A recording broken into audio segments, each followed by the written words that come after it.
The Federal Trade Commission thought about suing Google for anti-competitive practices back in 2012, according to a new Wall Street Journal report. The FTC's investigation found abusive and harmful business practices at Google. A report from staff investigators recommended bringing a formal antitrust suit on a scale that hadn't been seen since the Microsoft antitrust days more than a decade ago. The report explains one tactic in which Google extracted content from competing sites, Amazon's product ratings, for example, and posted it to its own search results. If competitors took issue with it, Google threatened to cut them from its search results entirely. But at the same time, FTC staff were conflicted. They found Google was working toward an overall goal of maintaining its market share by providing the best user experience while simultaneously engaging in tactics that resulted in harm to many vertical competitors.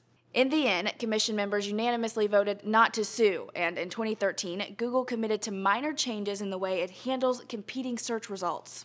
Now, with the news of the FTC's waffling, critics and competitors are speaking up, with the FTC agreeing to a weak settlement against the recommendation of professional staff. This anti-consumer behavior has been effectively green-lighted in the United States, said Yelp's Luther Lowe. According to the New York Times, some critics are now encouraging a stiffer stance from the EU, where Google is currently under investigation for, anti-competitive practices. Google has stood for numerous antitrust probes from the EU over the last few years. The latest is stalled while the European Commission decides how to proceed with its investigation, something officials there say will proceed in due course. For Newsy, I'm Jasmine Bailey.